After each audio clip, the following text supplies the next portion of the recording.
Vendredi 27 mai 2011 dans les jardins de Paufei. Ils sont près d'une centaine de raiders à se présenter pour une vérification d'usage du matériel.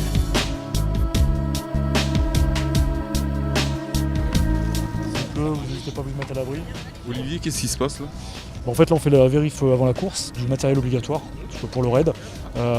Donc tout ce qui est sécurité, couverture de survie, le sifflet, un videt de sécurité étanche, les casques. Voilà. Donc ça, ils étaient déjà au courant au niveau de la réunion de briefing qu'on a fait déjà il y a 3 semaines. Et donc aujourd'hui, c'est le contrôle avant de lancer la course. Là, on est dans le bain. Et s'ils n'ont pas le matériel nécessaire, qu'est-ce qui se passe pour eux? Il leur reste 24 heures pour trouver. 4 heures pour trouver.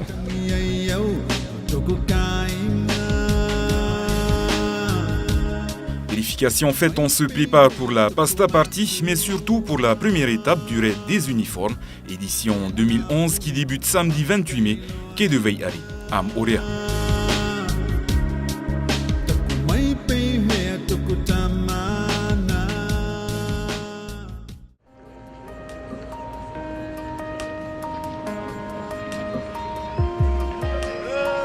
Je me lève jour après jour. 6 h du matin, les raiders ont rendez-vous au quai des Ferries à Papeete. J'en connais déjà le cours, le poids d'un parcours nécessaire. Bonjour, on va y arriver. C'est une longue journée, un long week-end qui nous attend. 86 km, on va essayer de les faire. Merci. Jamais le choix de ces murs de sa terre qui nous enferme. À peine embarqué, on se prépare. L'étroit d'une grandeur solitaire. Mais pourquoi faire? Être à la hauteur de ce qu'on vous demande, ce que les autres attendent, et surmonter ça. À l'arrivée sur le débarcadère de Veiari, le groupe est rassemblé par le comité organisateur. Vous suivez, s'il vous plaît.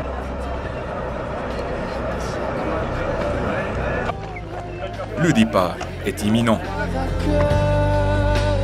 D'être à la hauteur.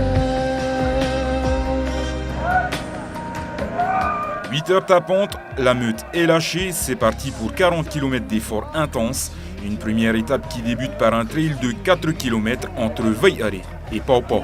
Un rôle qui mène à rien, mais faut-il vraiment s'y soumettre jusqu'à la fin pour être à la hauteur de ce qu'on vous demande, ce que les autres attendent, et surmonter sa peur.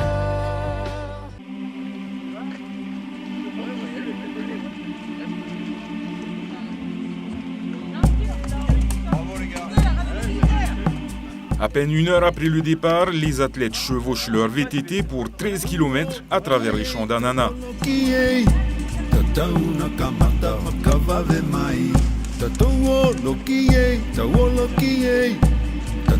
La route des ananas est l'occasion pour les plus forts de creuser l'écart, mais déjà les premiers soucis surgissent. Chute, casse-vélo, mais apparaissent surtout les premiers tourments d'orientation, discipline incontournable du raid des uniformes. Chaque groupe est doté d'un raidbook et d'une carte de pointage. Balise à la maison, vous avez loupé la balise. On est perdu. Coucou. T'es où? Ici, c'est là-bas. Il y a une balise là-haut. Il y a une balise là-haut.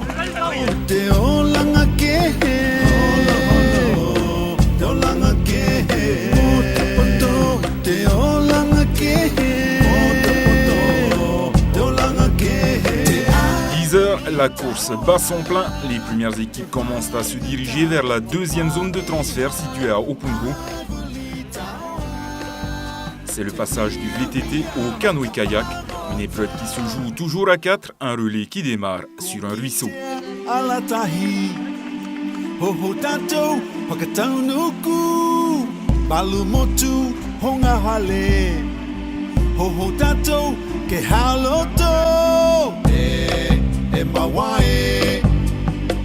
Hakilini paoa, te aivoli taoa, mawae. Hakilini paoa, te aivoli taoa. Après quelques minutes de navigation en eau trouble, les riders se dirigent vers le lagon pour une longue traversée de 7 km avec au menu 2 bouées de pointage.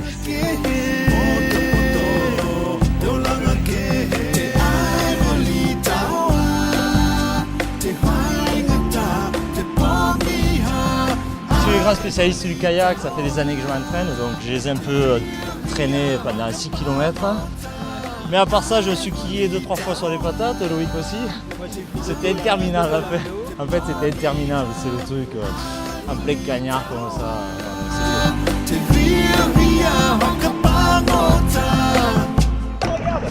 On est pas mal, on est dans l'eau, on avance. Tu fais les vagues et tu surfes un peu, non? Ah oui, à la caméra, on voit tous les chats. Eh, putain, on se trompe pas là! Que maua mea, e te tau ke ko maua. E maua e. Hakilini paua, te aivoli taua. E maua e. Hakilini paua, te aivoli taua. Eh, là, mais moi, t'as de la flotte là, regarde, au niveau des arbres, t'as de la flotte.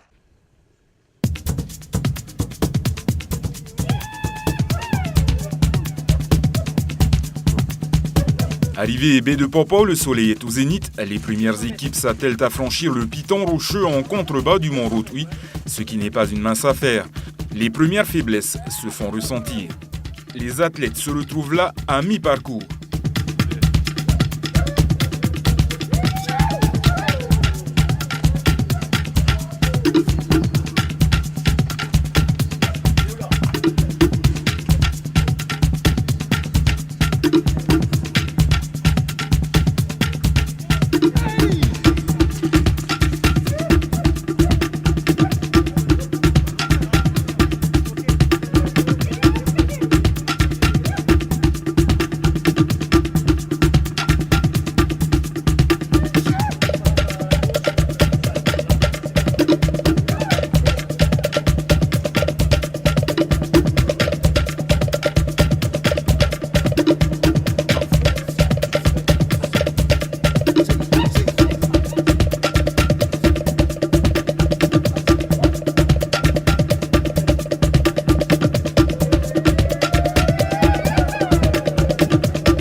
Après cette belle virée à flanc de montagne, on chevauche une fois de plus en vélo en format run and bike cette fois, et ce pour 8 km de parcours. Mi-course, quelques heures, on a fait du vélo, on a fait du kayak, on s'est donné du mal, je pense que ceux qui sont là de toute façon veulent se faire mal, et on a découvert des très beaux paysages. Belle organisation jusqu'à présent, bonne humeur, bonne ambiance. Non, on est bien, on continue, on verra demain je vais pleurer, mais là on est bien. La confusion est là encore palpable, la route des ananas devient un vrai labyrinthe. Objectif, ne pas rater une seule balise de pointage.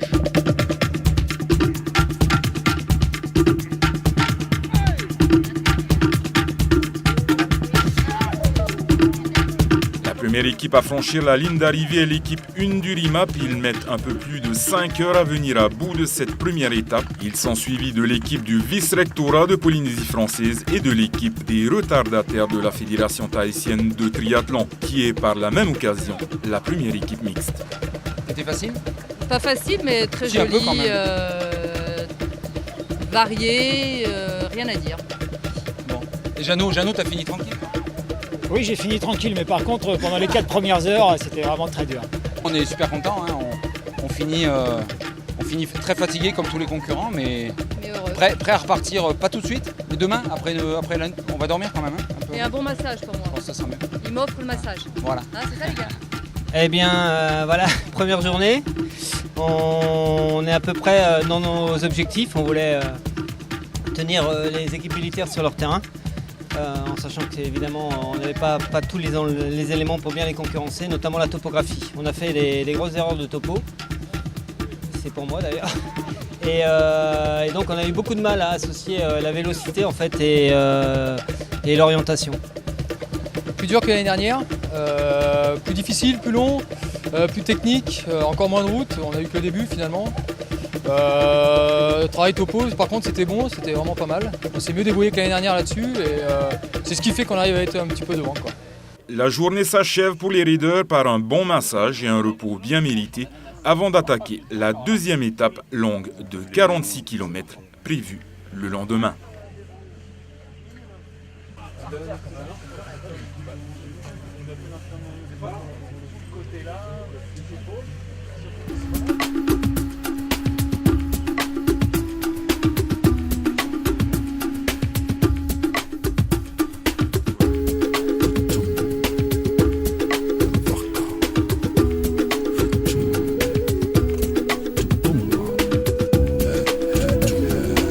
À 6h30, dimanche 29, c'est le VTT qui ouvre le bal de la deuxième étape de l'édition 2011 du Raid des uniformes. Les athlètes ont cette fois 46 km à parcourir. Aujourd'hui, on avait plus de kilométrage, mais la journée, je l'estimais moins difficile.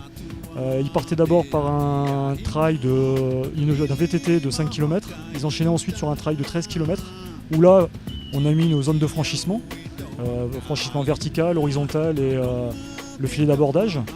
Ensuite, ils ont enchaîné sur une partie de VTT qui faisait environ 18 km pour prendre enfin les kayaks sur 5 km et terminer par une course à pied de 3,5. Donc une journée à 46 km pour 1500 mètres de dénivelé. La zone de franchissement qui aura été l'un des temps forts de la journée. Le pain quotidien pour certains, une expérience plutôt difficile à vivre ou encore du pain béni pour d'autres. Et là, reste bien dans l'axe. Reste bien. C'est nickel. Voilà. C'est bien, Cousel. Viens tranquillement. Et là, même si tu es en pendulaire, tu te laisses aller. Tu te laisses aller. Allez, vas-y. Passe aux jambes tout de suite. À gauche, tout de suite. Soulève bien. Voilà. Allez, laisse-toi descendre. Laisse-toi descendre plus parce que tu vas te cogner. Laisse-toi descendre. Laisse-toi descendre.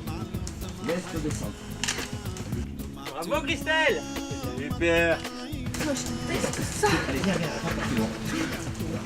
ça c'est bravo. Bien, Christelle, super. Allez. Je vais la passer par mon truc. Bah c'est pas grave, c'est fait.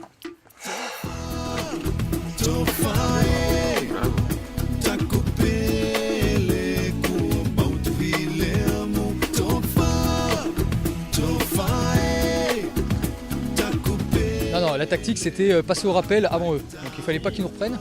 Donc on a mis le paquet au début, bon, on l'a payé après. Mais voilà, on a mis le paquet au début parce qu'on voulait pas être au rappel. Parce qu'on savait que s'ils passaient au rappel avant nous, on allait se perdre de vue.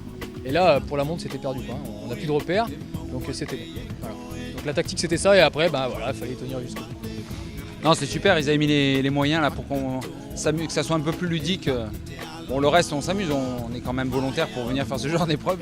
Mais c'est vrai que le tyrolienne rappel, on l'attendait avec impatience et on n'a pas regretté parce que c'était vraiment très fun. À ce stade de la course, le raid devient une réelle aventure humaine.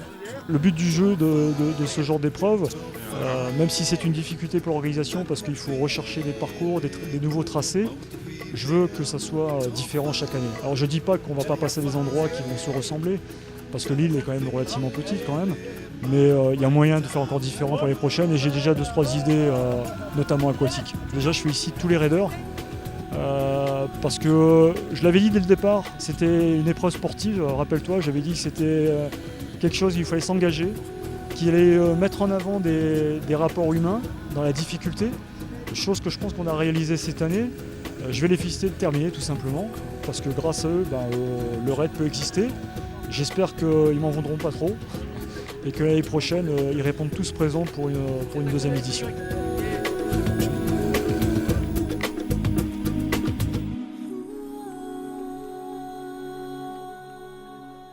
Alors jusqu'au panneau et arrivé au panneau à gauche. Bonjour à tous. Bonjour. Ok. On a le temps, c'est moi le maître du temps ici, ok? Que des tyroliennes, Que du bonheur. La première équipe à franchir la ligne d'arrivée de la deuxième étape est celle du RIMAP. Encore une fois, elle remporte par la même occasion ce raid. Deuxième place au scratch, mais premier en entreprise, l'équipe du vice-rectorat de la Polynésie française. La troisième place revient au quatuor des retardataires de la Fédération tahitienne de triathlon.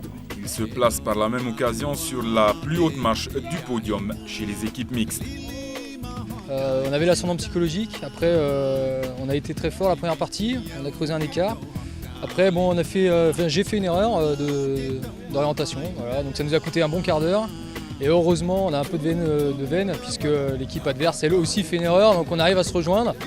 On s'explique au kayak, au bras, et puis on gagne. Et... Bah ouais, à toutes nos mamans, ouais, à nos femmes, les pauvres, pour la fête des mères, on les a abandonnées. On est... Petite dédicace au RIMAP. Et puis ouais, dédicace au RIMAP, mais ouais, à nos femmes aussi, pour qui, bon, la fête des mères, voilà. Bonne fête à nos amis du femmes. Non, c'était vraiment plus dur aujourd'hui, à la fois le trail, la course à pied quand on remontait aux Trois Cocotiers, et puis même le VTT, c'était vraiment très physique, quoi. Eh bien, il y avait 28 équipes cette année. Je pense que l'année prochaine, l'organisation va remettre ça. Et j'espère qu'il y aura beaucoup de monde, beaucoup d'équipes qui vont s'inscrire. On conseille vraiment aux gens, bon, c'est vrai qu'il faut être préparé, ça ne s'improvise pas, mais on conseille vraiment à tous les gens, les amoureux de la nature et de l'effort en équipe, de s'inscrire pour l'édition 2012. Des équipes féminines. Voilà, et des équipes féminines, il y avait des mix. Bonne fête aux mamans qui n'étaient pas avec nous. Ouais. Voilà. Voilà, bonne fête aux mamans. Ouais. Bonne fête, maman. Te cata.